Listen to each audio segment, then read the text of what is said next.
understands the game. Quay Quay is smart IQ wise as well because he was also a smaller frame. So Mm-hmm. I say I'm not so much more of a smaller frame because I'm bigger than him, but he was small and he still was hitting people. He wasn't scared to hit people. And that's what I love about Quay. He's not scared of contact at all. He's good and he will go sack the quarterback with no problem. So, what element of your game makes you different from those two? The element, I say my speed Mm-hmm. and my ability to attack people without being scared or shying away. I think before, like me sacking a quarterback as much as I do from the linebacker position is a lot, especially like when you're carrying the team in sacks from your position, and you're also getting tackles and you're making plays that you need to make to win crucial games. 100%. 100%. Last thing I'll throw at the Naj. Um, what's your favorite thing about playing linebacker? Is it getting the sacks? Is it making a TFL? What is My favorite thing is contact. I like it? just being able to hit linemen, making them bounce back when you know you're like three times smaller than them. Just being able to hit people, making them feel it, and having fun. Is linebacker is fun to play. If you don't want to play linebacker, you should want to play football. Well said, brother. Go ahead, Nash. Like physicality. I don't know if this was asked Jeremiah, but what allowed you kind of take that next step? I know you said earlier you've been playing this game since you was 5 years old. So what allowed you to kind of have this season, this 59 tackles, 16 tackles for loss, 12 sacks? What allowed you to have this caliber of a season this year? I would say more is keeping my head down because this is not the season. Of course, I wasn't expecting to get what I got out of this season, but I kept my head down and kept working because I didn't really see the progress until because at the start of the season I wasn't at linebacker, I was at defensive end. So I was just doing what I had to do to make sure the team win, and eventually I got in a position to where I could do better and go attack and win where I can succeed at. So I succeeded at linebacker, which I was originally a linebacker anyway, but I succeeded by working on my craft, my footwork, and getting better, working out, getting bigger, like gaining 30 pounds over the off season and trying to win, like wanting to win, wanting better for myself. Mm. Period. So I want to ask you, this is not necessarily a recruiting question, but just like for those, I know you just played your junior season, you're going to be going to your senior year. For those that are going to recruit you, obviously in this next cycle, where are they getting a player like you? I know you like the physicality concept, but what's catching my eye is your versatility. You talked about you playing edge, defensive end first, you're playing linebacker, you're playing all over the field. So what would it be getting a player like you? Most definitely versatility, speed, and being able to stay humble and grind. Like when I'm looking for what school I want to go to, I don't want to go somewhere where I have to transfer Mm. the first two Mm, years. I want to be able to stay at that college all 4 to 5 years and play everything that I can play. So being able to play on the line at linebacker and being able to play outside is a very, very valuable asset of me. Being able to cover some and being able to go blitz because a lot of people can't do that. A lot of people ain't got the speed and the talent to do that. for sure. Who would you attribute maybe some of the most success that you've had? I know you put your head down and grind. Would you say as a coach? Would you say somebody you admire that you like to study and watch?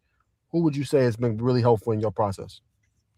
Coach Bubba Jeter, that's an older coach. If you know Bubba Jeter, you know like football because he's smart when it comes to it. Bubba Jeter, J.C. Copeland, Mm. Mario Walker, and Jamani Bronner.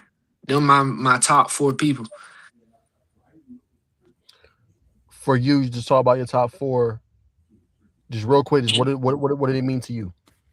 They're they're like J.C. Copeland is my inspiration because he went all the way to the NFL. He stayed at LSU all 4 years of college, and did what he had to do to go to the NFL. He played in the NFL for 3 4 years and got out, but he made his name at LSU.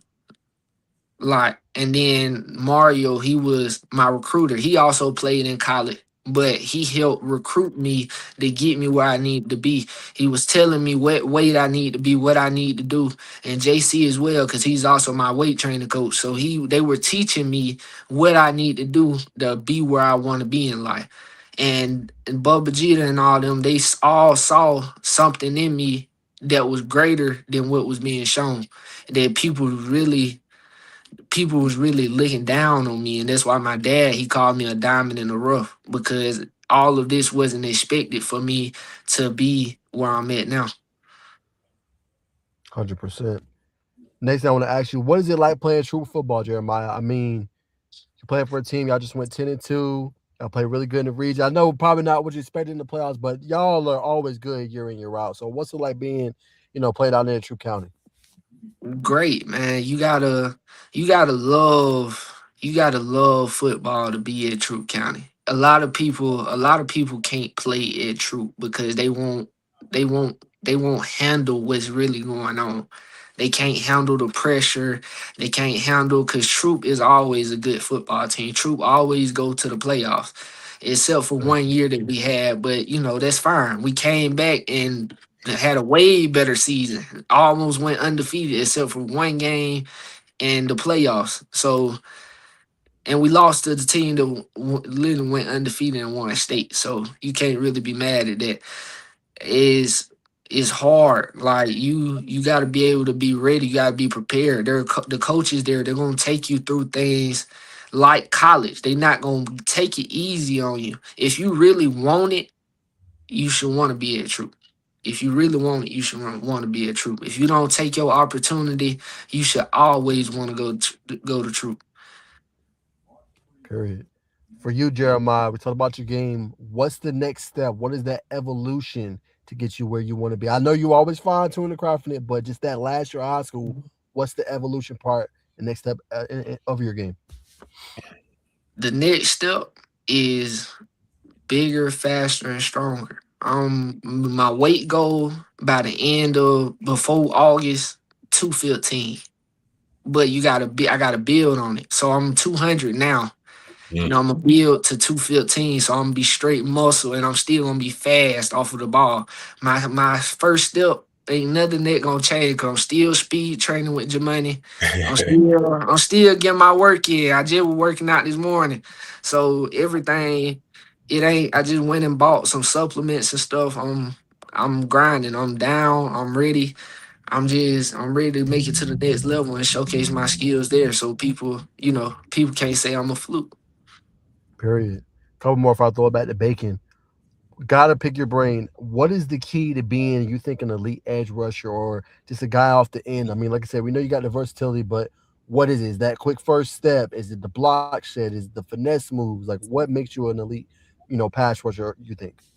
I think is more, and this is something I recently learned when I played in the All Star game. You have to be able to read people. If you can't read people, you can't play defense.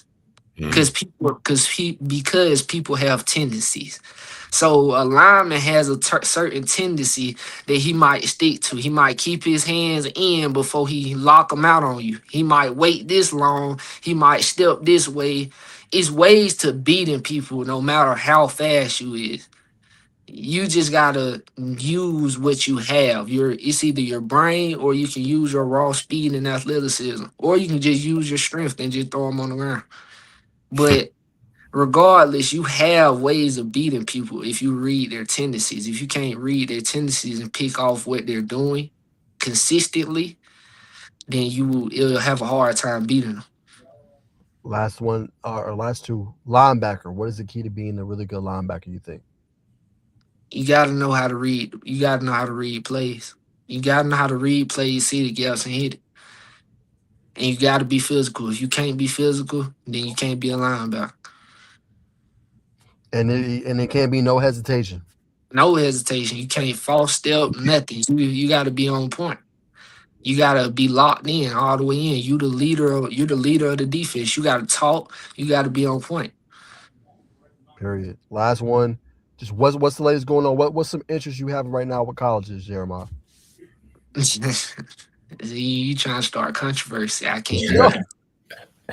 I no, I'm can't not. do I'm asking because I know it's a that. big thing coming up. You a dog, so I know you got some interest. Honestly, I could end up anywhere. I'm not gonna say where I'm interested in because everywhere has its own pros and cons. Mhm. So you gotta make your decision based off of what you like. It's not about no coach. It's not about anything. It's about what you like and what you love about that place specifically. If you want to spend the next 4 years of your life there,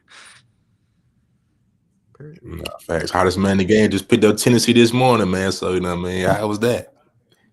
it was great. It was great. It was He great. trying to be all coy. He trying to brag about nothing. You Nothing. know, I'm my like, dad, my dad enjoyed his time in Tennessee, so I had to call him first. He was excited. Matter of fact, when he got home from work, he had a Tennessee hoodie on. Ah, I got you one too, son. It's large, you know what I mean? The closet. Nah, for sure, man. Appreciate that story, man. I want to take you back to what you said about knowing the tendencies. You want a defensive MVP at the showcase. You know what I mean, for team empowered. Just talk about playing offensive linemen or playing different players off the muscle. You know what I mean. You didn't see no tape, but you came in and dominated. So just talk about that process of playing. Like, when did you like? How do you attack an offensive lineman? Don't tell too much. I know people gonna listen to this. They're gonna try to get that secret. How can I stop Jeremiah? But when you play an offensive lineman that you haven't watched any film on, are you necessarily trying to just beat them with raw speed and then just feel them out? Like, how are you feeling these guys out with no film? You have to test. Even when you have film, you gotta test somebody. You gotta test them to see they move. How they gonna move to this? How they gonna move to that? So you work a move to one direction, then work a different move, and then you see how they react. Cause their reaction time might be slower one way than it is the other. More so, like I have to work on my reaction time, my change of direction, Mhm. because it was something that I lacked, and it's shown in some of my film. So it's more of watching what they do. Watch where their eyes go, watch how their hands move, watch how their feet move.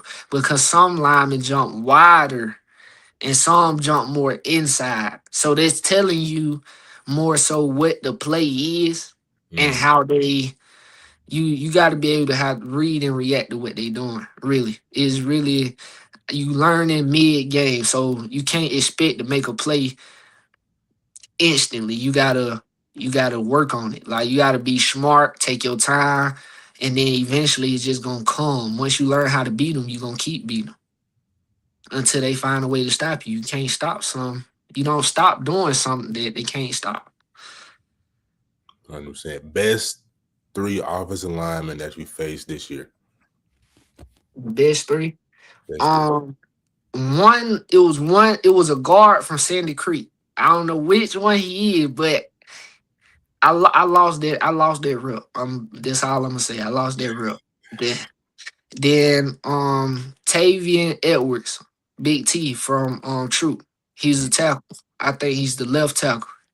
He helped me get to a position that I'm at. He's pretty good. He gonna be good. He got two D1 offers right now. I think from Troy and Georgia State. So he gonna be a upcoming. You need to look in there. He gonna be good coming up, and as well as let me trying to see. I be playing people. I don't even be paying attention how good they be. Nah, that's how it is. You locked in. Yeah, them just the two main one. And the other ones I can't think of, but them the two really that I really know they are good. For sure. And then from the team of power practice, like who would you on the team, like who would you shout out as some of the best players on that team? Uh Josiah Smith, Yep. Shout out Joe. Rodney Colton. It's a lot of good people. Uh it's a dude, it's a guy from Lynette. I know he's really good at wide receiver. And the quarterback, Nico Wells. Yep. Shout out Nico. It's a couple of linemen. Some of them linemen were from out of state. So it was like I don't know where they were from. They were like 3 hours away or something. So it was a couple day lineman. One of them I lost the rep to, and he's a tall white boy. He pretty good, and it's a lot. It's a couple people. It's a good amount of people. I can't think off the top of my head. It's a couple D linemen. Is one from Hurd, is one from another play, but I don't know what the name of it is. But as you can see, I don't keep up with a lot of people. I just play me and keep it pushing. 100%, man. So, what do you do in your spare time, man? How do you relax? I relax by I'm either playing my game or working somewhere trying to make a little money somewhere. Making t-shirts or business cards, printing stuff like this small little printing company I got. And as well, I might go do some yard work, keep my feet up, watch a movie or something. I'm really not an entertaining person. I'm more so of a chill guy that really mind their business. But you're an artist, though. You say you got a t-shirt business, you do business cards. Man, how'd you get into all this, man? Oh, my mother actually, she started the company when COVID hit. So, when everybody was doing their little thing, they had all them businesses out around that time. She was making a lot of business cards and stuff, and chip bags for birthday parties and things. And she just gave it to me as I got older, and I use it as my way of, you know, I guess freedom outside of football. I just make things, make a little money on the side, not too much really. My mother she's a smart woman, and she, do what she got to do to survive. Absolutely. So, what would you say is the biggest trait that you take from your mom? Um, her ability to, I think it's her ability to hustle when even no matter how much and the ability that she got to give even when she ain't got it. So she's like my right hand woman or right hand man, whichever one you want to call it. Yeah. She come to every game. She gonna make sure she there regardless. She'll skip work just to come to a game, no matter how low her money is. So she been like they're like my number one supporter right there. And I got my dad as well. I live with my dad actually. I live with my dad, and he got me a car he got me a car. It was for my birthday, but I got it before my birthday. So he look out for me too when he can, cause he got a lot going on too. Like I'm not the only child. It's what four. I'm not counting right now. I ain't even think that hard. But anyway, I'm the oldest out of four siblings, five if you count his girlfriend child, and yeah, it's a lot of kids. Nah, 100%, man. Shout out to mom, shout out to pops. But pops said, man, I'm tired of driving you around these practices. You gotta drive yourself, you know what I mean? So, Right. but I gotta ask you about the Troop County culture, man, because I've been down into to about I think 3 or 4 LaGrange, Troop County games, man. Them cowbells, man. I ain't gonna lie, they get a little out of hand sometimes. So just if you got a little backstory of why they bring them cowbells to the game, man, I would like a little story, man. No country boy coming. Yeah, I already know it. Yeah. I'm not even from LaGrange, Trout County, whatever you want to call it. I'm not from there. I'm from Pine Mountain, Georgia. So like that's the country. So I was born and raised in the country. And my mama is from Manchester. So it's kind of, them country boy. That's all it is. All them country boy. Now, does it do something for you? When you hear them bells ringing on third down, does that do a little something for you? If I'm there and I don't hear not the first bill, I do not be focused on no bill until I know we winning by 40. Still got to be up there before I hear one bell. Until then, so just take me through that process. Like, what do you don't hear nothing? You just hear the coach. You just hear your teammates. I like you can hear people screaming, but when you focus on certain things, you hear things that they can't hear. So like when you watching the game from the stands, you cannot hear nothing that they doing on the field. You just Right. watching them do whatever they do. But when you in the game, you hear every call, you hear everything. You hear people talking, you hear everything that is being said on that field. The field is like its own globe when you playing in the game. It's like its own atmosphere. Like everything is tuned out when you locked in. What I'm saying. One last question for me, and I'm throw it back to Naj. Just what's a funny, crazy story that you had on the field? You know what I mean, high school, middle school, don't matter, that you like you didn't expect, like I didn't know starting my football career that I would hear this on the field. Um, I'll say my funniest moments it might be when people talk trash to me, knowing that I don't say nobody, I don't say nothing to nobody on the field. Like I'm a silent person when it comes to I don't start talking.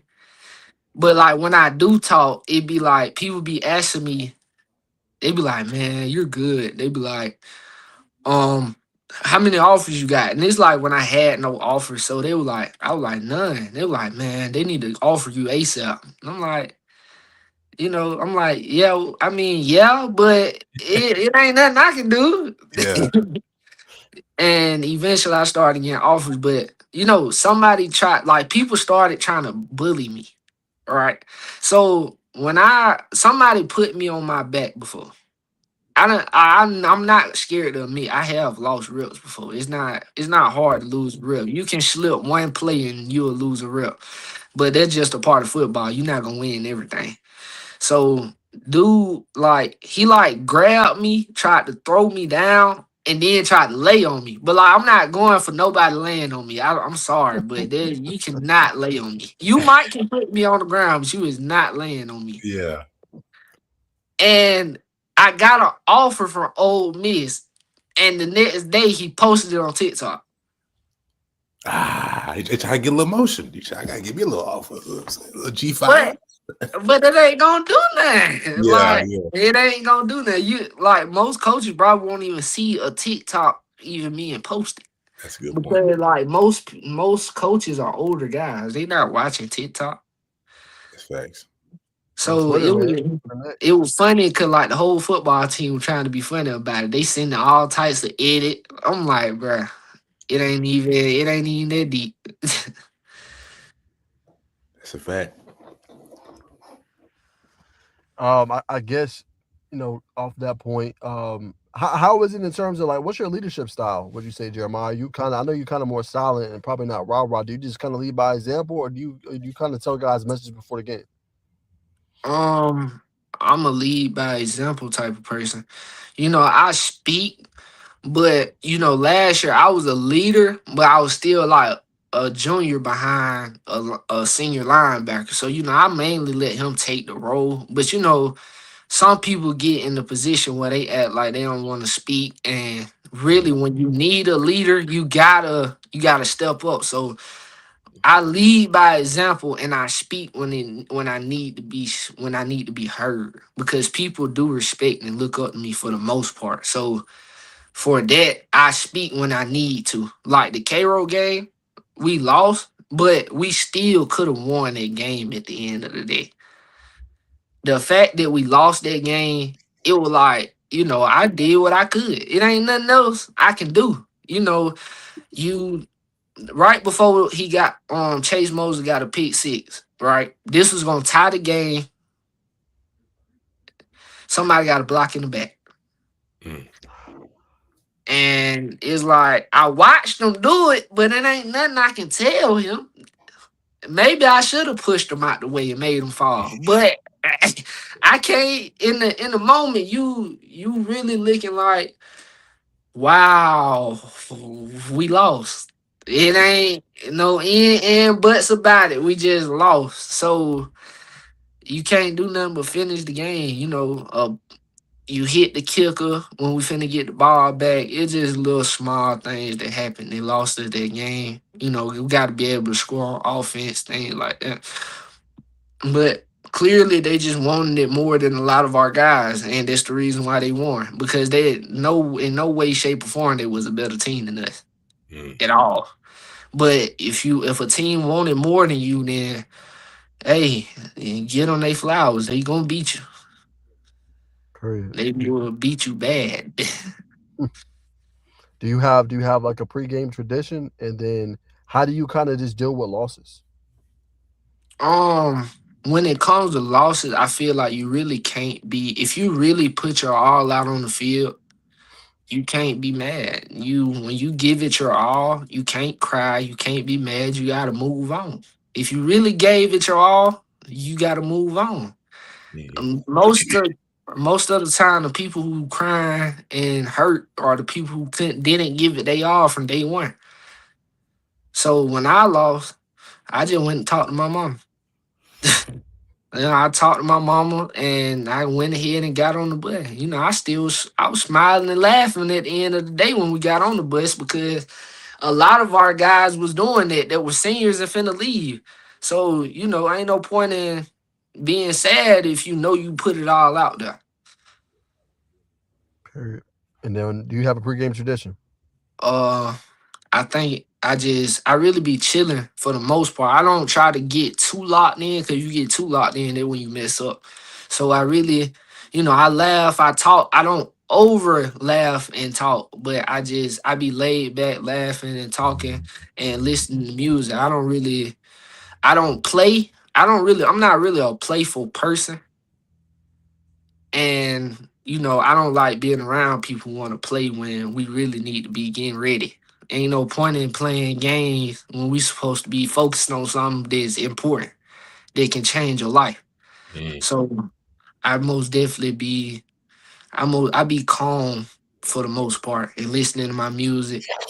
I probably be talking to God in my head and hoping for a response. But I just wait. I just be chilling for the most part. What's been the favorite? This is my last one. Throw back to bacon. What's been your favorite memory playing the sport of football? Beating LaGrange. Mm. I led the win to beat LaGrange when they was finna beat us for the fourth time in a row. I scored a touchdown and turned the whole thing completely. So I feel like there's got to be my biggest moment. We won a rivalry game, and the 2 years before I was like the 2 years before we lost. So the fact that I start in my junior year and we win, and I'm a big reason for that is a great feeling. Yeah, that's a fact. That's your first defensive touchdown in your high school career, right? Yes, sir. That's what I thought. Man, I'm trying to pull up this video, man. I'm sure you remember once I said or find it. I was at McDonald's. I think it was a part of the video. It might have just been your teammates. It was at Oh, McDonald's. Yeah. yeah, yeah, nah. I know that video because okay, so we were at Zaxby's, right? Mm-hmm. And it's this known man from Greenville. He was out there. He used to play basketball or something, right? And he was older. He was like, I want to say like in his 50s, maybe head towards 60. I don't want to say he too old. He wasn't that old. He was still moving like he was 20. But we had a little team thing at Zaxby's and we was all chilling and we were outside, talked to the dude who used to play basketball. And yeah, I left, but like I left as soon as that happened. All right. So when I got when I got when I got like halfway home, I seen it in the group chat and my team picked up a truck from off the side of a sidewalk because it like drove too far off. So all of them got together and lifted the truck up.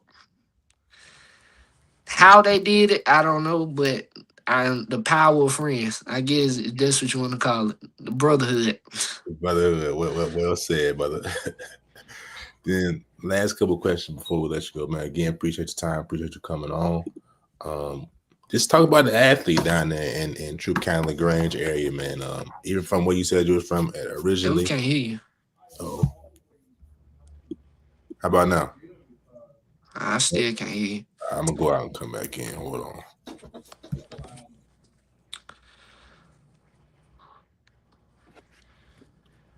Can you hear me? I can't hear none of y'all. Hold on.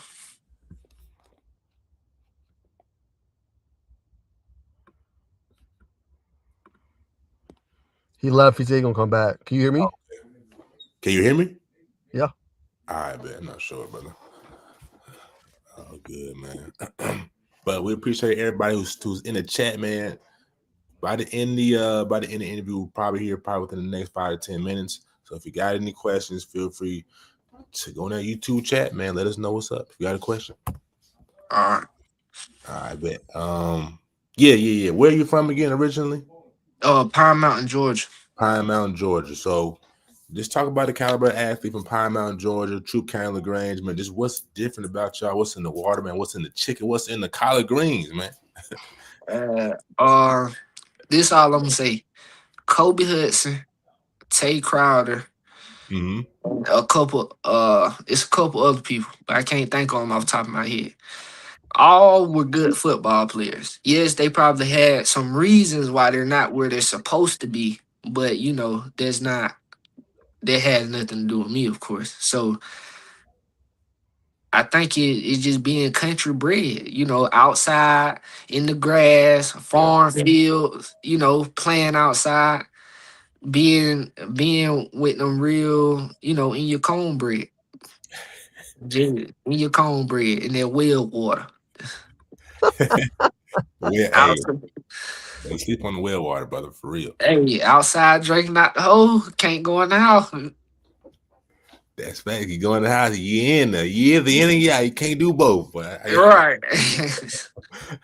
But I gotta ask you about Coach. Is Coach Gleason right? Coach Gleason. Coach Gleason. That's what I thought about. You know what I mean? But I gotta ask you about Coach Gleason, man. What does he mean to the team, to the community, and what does he mean to you? He's a great head coach. So he's a great head coach in baseball and football. So he been coaching for a long time. So he got a lot of experience, and he's a great person to be around. Like his attitude every day. He could be sick, he could be whatever. He gonna come in with the same attitude. He gonna coach you as hard as he can every single day. Won't nothing change about him. And then after he coach you so hard, he'll be sitting there throwing jokes, talking about how ashy you is. So so yeah, he's a great person to be around. He boosts the environment. He's never gonna let you be down. He always gonna be there for you at any time of need. 100%, brother. And media too, brother. You know what I'm saying? What can media do to better serve y'all? If it's doing interviews like this, coming down to spring to see y'all more often, just what can we do to provide y'all with a better platform?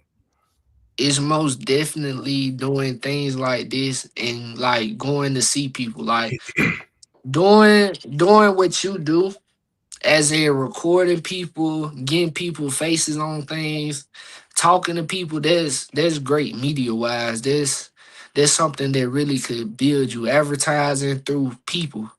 So people like me, Rodney, JoJo, people who got a name for themselves that help you build, especially to help build smaller people, because people like people that's big in the football world, because football is a big supported sport. Mm-hmm. Great answer, brother. I see you doing a little something yourself, man. Talking about doing something for your brain. You got a red light in front of you, a red light in the back. But you can't get it past me. Game will recognize game, but I like what you're doing, my friend. But man, I don't see any questions in the comments, man. So, brother Jeremiah, we appreciate you coming on. Now, if you got any last questions for Jeremiah, we're gonna let him rock and roll. No last questions for him, brother. All good. All right, man, brother Jeremiah, we appreciate you, man, for coming on here, speaking your piece. The plan is to come see you in the spring, so look for us, man. We're talking to Close Glisten, so you know what I'm saying. Definitely save us a spot, you know, on the sideline at the end of the end zone, so we can get y'all boys right, man. So thanks again for coming on, brother. Peace and love. All right. Yes, sir. All right, man. Naj, you know what I mean. That's a legendary interview right there, man. One of the hottest rising superstars in, you know what I'm saying, the state of Georgia, man. So now that you've had a chance to chop it up and hear from him, I mean, you don't need to duck, man. You give that quick look like something going on, man. Some loud car passing by, bro. Sorry. But Um, yeah, go ahead. nah, he seemed like a good kid. Seemed like a good kid. Obviously, he's been blowing up, but you could tell he's still humble. And has the right motives and it has the right things that he wants to do. A lot of colleges interested in him, and he's just he's trying to find the right fit. And I just like his versatility, man. You watch his tape. I mean, real versatile, can do a lot of different things. Nah, I'm saying I say the same thing, man. Coach Jeremiah, if you're watching this, brother, we gotta get you on the show, man. We gotta tap into more of the trends. I've been knowing for a while, man. Really overdue, man. So if you're seeing this, or if my Deuce is watching this, or somebody knows Jeremiah, man, clip this up or send them to him, like, man, they're trying to get you on the show, man. Let's make it happen. So we're trying to make it happen. So again, thanks for everybody who tuned in on this Friday afternoon, going into evening. Stay tuned. 10 o'clock, man. We got no, not 10 o'clock, excuse me. 8 p.m., 8 o'clock, excuse me. We got a special edition, man. Got a Canadian player who's down here in Georgia. Potentially could be Megas for Noah's going to IMG in Florida. So it's gonna be a special one that you don't want to miss, man. So it's always, ladies and gentlemen, we bring people on to tell their stories because everybody has a story to tell. Everybody can be inspired by a story. So thank y'all for coming on. Peace and blessings.